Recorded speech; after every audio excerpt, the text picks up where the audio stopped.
태어날 때부터 안진뱅이였던 자가 걷기도 하고 뛰기도 하고 하나님을 찬양하기도 하였습니다. 그리고 베드로와 요한 사도와 함께 다녔습니다. 특히 성전 안에서 다녔습니다.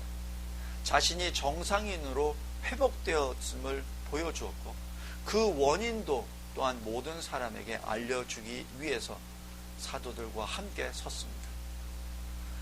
베드로 사도가 이렇게 말했습니다. 은과 금은 내게 없거니와 내게 있는 것으로 내게 주노니 곧 나사렛 예수 그리스도의 이름으로 일어나 걸으라. 이는 베드로의 명령, 이 명령으로 말미암아 새로운 인생을 맞았습니다. 그리고 이제 더 이상 미문 앞에서 구걸을 하던 안진뱅이가 아니라 걷기도 하고 뛰기도 하며 성전 안에서 하나님을 찬양하는 사람이 되었음을 보여주었습니다. 이때 베드로의 심정은 어떠했겠습니까? 자칫 베드로의 마음속에 자신의 이름을 내세우기 위한 어떤 강한 유혹을 받을 수도 있었을 것입니다. 그러나 베드로는 모든 영광을 예수 그리스도께 바쳤습니다. 어떤 것도 자신에게 돌리지 않았습니다. 베드로는 주 예수 그리스도의 손에 잡혀 사용되었던 하나의 선한 도구였습니다. 우리 크리스천들도 마찬가지 각종 은사를 하나님으로부터 받았습니다. 이는 우리 자신의 이름을 내기 위한 것이 아니라 예수 그리스도를 통하여 하나님께 영광을 돌리라고 받은 것입니다. 오늘 본문에서는 안진뱅이였던 자가 치유된 모습을 보고 모든 백성이 크게 놀라 달려 나왔습니다. 그리고 솔로몬의 행각이라는 행각에 모였습니다. 이에 베드로가 오순절 성령 강림에 이어 두 번째 설교를 하게 됩니다. 베드로가 무엇을 설교하는지 알아보며 현대를 살아가는 우리가 어떻게 살아야 하는지 알아보기를 원합니다. 첫째로 베드로의 설교는 성경의 계시가 하나로 통일되어 있음을 강조하고 있습니다. 베드로의 두 번째 설교는 이렇게 시작합니다. 아브라함과 이삭과 야곱의 하나님, 곧 우리 조상의 하나님, 이렇게 시작합니다. 믿음의 족장들로부터 시작하여 오순절 성령 강림의 역사를 강조하면서 베드로는 모든 것을 예수께 초점을 맞추었습니다. 유대인들에게 예수에 관한 이러한 사도들의 가르침은 유대주의 뿌리를 흔드는 위협적인 존재가 되었습니다. 왜냐하면 그리스도 예수께서 아브라함의 하나님의 이름을 욕되게 하였다고 주장하면서 예수 그리스도를 십자가에 못 박았기 때문입니다. 그러나 베드로 설교의 첫 마디는 기독교가 구약에 그 뿌리를 두고 있음을 지금 강조하고 있지 않습니까? 베드로는 동족인 유대인 청중들에게 구약을 이해하는 열쇠를 주고 있습니다. 설교 시작부터 구속 역사 이야기를 강조하고 있는 것이죠. 하나님은 독생자 예수 그리스도에 대한 믿음을 통하여 자기 백성을 위한 구원 언약을 세우셨다고 설교하고 있습니다. 모세와 다윗도 죄인들의 구주로서 예수의 오심에 지금 초점을 두었다고 하였습니다. 구약을 통하여 하나님은 지속적으로 성육신 하나님의 아들 안에서 성취되는 구원을 미리 보여주셨습니다. 성경 전체 그 역사는 예언적으로 구속사이며 예수 그리스도 안에서 성취되고 있는 구속 역사를 지금 가리키고 있습니다. 베드로에게 신약은 구약의 성취입니다.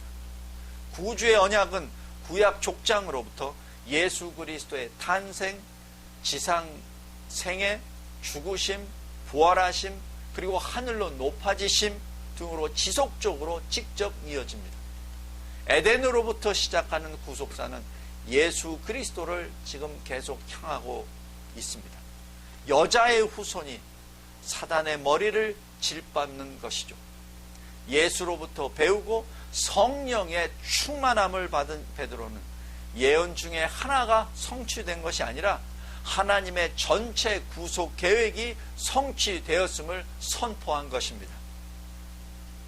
둘째로 베드로는 설교를 듣는 자들이 계시 안에 예수 그리스도를 주목하게 하였습니다. 베드로는 구약의 핵심을 예수라고 선언하였습니다. 구약을 연구하는 것은 예수 그리스도를 만나는 길이라고 선언하고 있습니다. 아브라함, 이삭, 야곱의 하나님이 자기 종 예수 그리스도를 영화롭게 하셨다고 선언하였습니다. 그러면 예수는 누굽니까? 예수는 하나님의 종입니다. 13절 15절에 이렇게 기록합니다. 아브라함과 이삭과 야곱의 하나님, 우리 조상의 하나님이 그 종 예수를 이렇게 말합니다. 그리고 15절에 그러나 하나님이 죽은 자 가운데서 살리셨으니 우리가 이 일의 증인이로라. 우리가 세베대의 아들 야고보와 요한의 이야기를 잘 압니다. 어느 날 야고보와 요한이 예수께 달려와서 이렇게 말합니다. 주의 영광 중에서 하나는 주의 우편에, 하나는 좌편에 앉게 해 주시옵소서. 이때 예수께서 뭐라고 하십니까? 인자에 온 것은 섬김을 받으러 온 것이 아니라 섬기려 왔노라. 자기 목숨을 많은 사람의 대속물로 주려 함이라 라고 대답하셨습니다. 마가복음 10장 45절입니다. 예수님은 자신이 당할 일을 이미 다 알고 계셨습니다.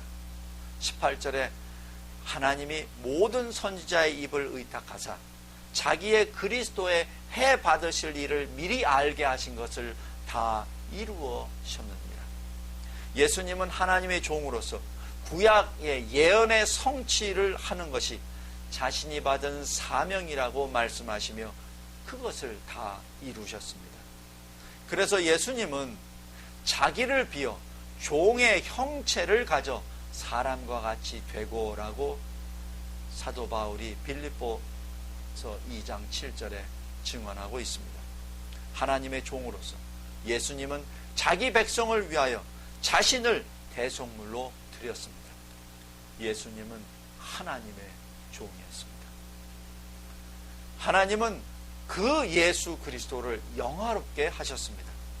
21절에 하나님이 영원 전부터 거룩한 선지자의 입을 의탁하여 말씀하신 바 만유를 회복하실 때까지 하늘이 마땅히 그를 받아두리라.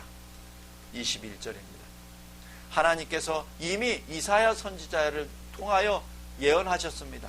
이사야서 52장 13절에 보라 내 종이 형통하리니 받들어 높이 들려서 지극히 존귀하게 되리라. 마지막 아담으로서 예수님은 아담이 순종하지 못한 것을 완전하게 순종하셨습니다. 그 결과 영화의 모습으로 부활하셨으며 부활의 첫 열매가 되셨습니다.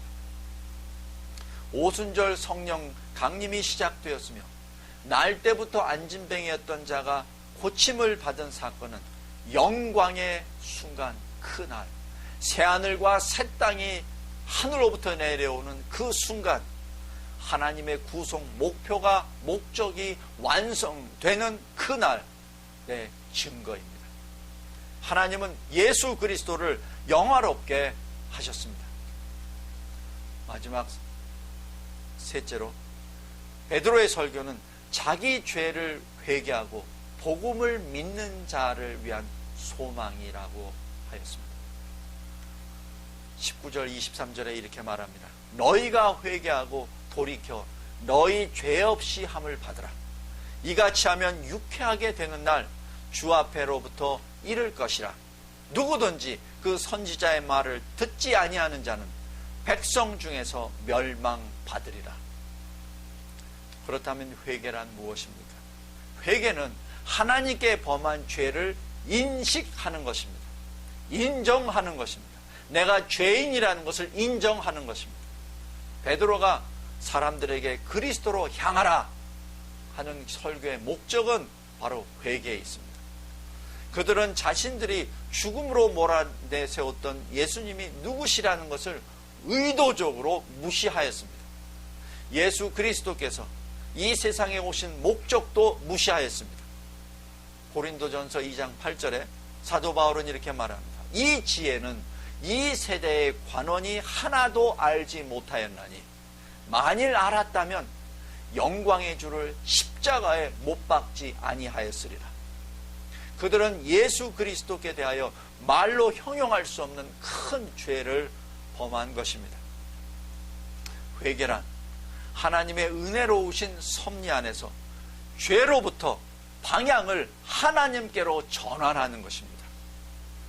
회개란 죄로부터 방향을 바꾸어서 하나님께로 향하는 것입니다. 구원은 죄로부터의 구원입니다. 회개는 용서함을 받는 이상의 것을 포함합니다. 회개는 우리의 성화가 포함되어 있기 때문입니다. 그래서 회개는 우리의 악함, 우리의 죄성으로부터 방향을 바꾸어 하나님 편으로 바꾸는 것입니다. 그래서 베드로의 설교는 축복의 복음입니다. 베드로가 26절에 이렇게 말합니다. 하나님이 그 종을 세워 복 주시려고 너에게 먼저 보내사 너희로 하여금 돌이켜 각각 그 악함을 버리게 하셨느니라. 우리 죄를 씻는 것입니다. 아니, 우리의 죄가 씻겨져야 하는 것입니다. 우리 스스로 할 수 있는 일이 아닙니다. 오직 주님만이 우리 죄를 씻을 수 있습니다. 그래서 이 죄를 씻김 당하는 것, 이 속죄함을 받는 것, 이 자체가 하나님의 은혜의 역사입니다. 주님이 말씀하십니다. 요한계시록 3장 7장 21절에 이기는 자는 이와 같이 흰옷을 입을 것이요 내가 그 이름을 생명책에서 반드시 흐리지 아니하고 그 이름을 내 아버지 앞과 천사들 앞에서 시인하리라. 보좌 가운데 계신 어린 양이 저희의 목자가 되사 생명수 샘으로 인도하시고 하나님께서 저희의 눈에서 모든 눈물을 씻어줄 것입니다. 보라, 하나님의 장막이 사람들과 함께 있음에 하나님이 저희와 함께 거하시리니 저희는 하나님의 백성이 되고 하나님은 친히 저희와 함께 계셔서 모든 눈물을 그 눈에서 씻기시노라. 성도 여러분,